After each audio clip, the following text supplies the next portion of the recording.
way it will work. A couple of hours coding and various different things going on all afternoon. 3:30 presentations up here.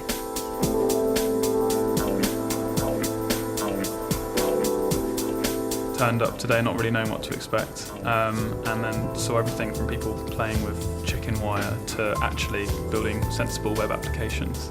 It was really difficult to pick people to go through to the public vote. The standard was incredibly high.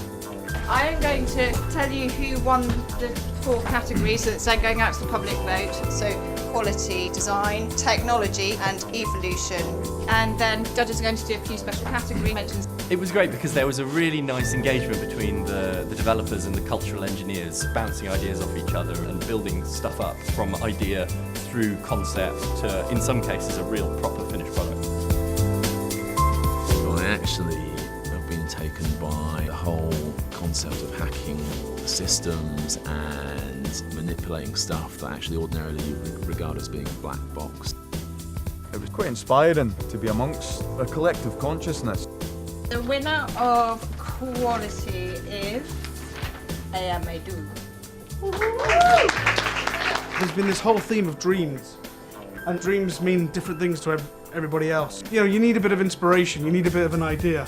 And so, yesterday we sent 15 people 6 questions each, and we just got some amazing responses. And some people wrote 4 words, and some people wrote a book. In people's stories, people's journeys, people who created their own company, people who switched jobs completely. That's the story behind our hack. We thought a few hundred people would visit. We had 12,000 unique visitors in the last 3 hours, and on this site we've had over 100 people venture into the unknown. Well, I think some people were clearly thinking about things kind of going beyond today. So here's a rough proof of concept, the idea of putting RFID chips in something. You know, a kind of a starting point for a bigger idea. The winner of design is Bike Alert.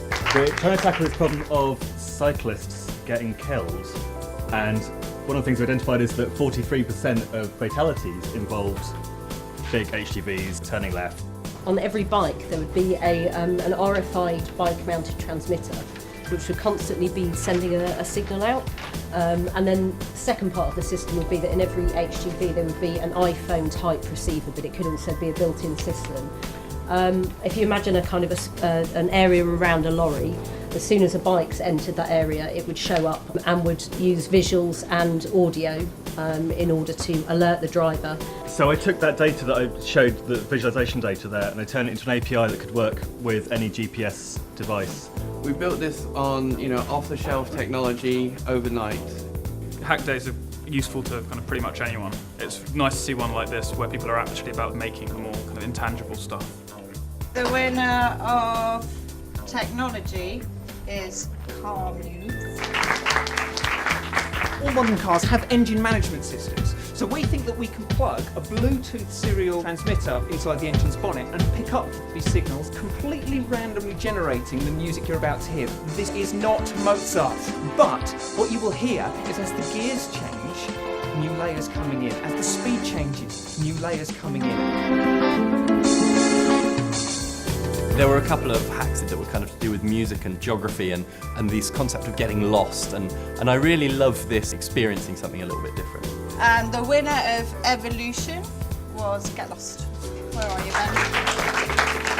So a lot of people use Foursquare, so they check into every location they're at, and they slowly build up this profile of everywhere they visited. So what I wanted to create was this tool which will sort of dare you to go to more interesting places. And you set a bravery level, and it says, right, I'm going to challenge you to go somewhere you've never been before. So it sends me a link to a Google map which works out walking directions. So I don't know what's there, but the app knows, and it's decided to send me there because I've never been there before, and it's somewhere similar to where I am at the moment.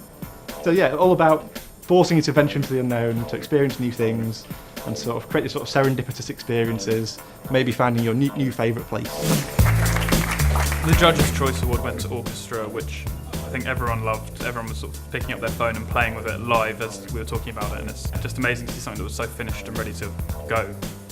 It's actually a live brainstorming app. So say in the office, if you wanted to have a brainstorm, you might pass a pack of post-it notes around, all sit around for 5 minutes and come up with as many ideas as you could. And we're taking this online. But the twist is that you can't see what anyone else has put until the 5 minutes is up. All you can see is how many ideas they've made, and so you have a bit of competition going on. And then at the end of 25 seconds, it'll bring up a list of all the ideas and who said what. I was really impressed by how well thought through a lot of the ideas were. Some of them were fantastic. You know, they thought about it from end to end. That's it, it's over. Thank you very much, developers and cultural engineers, for all of your huge work this weekend.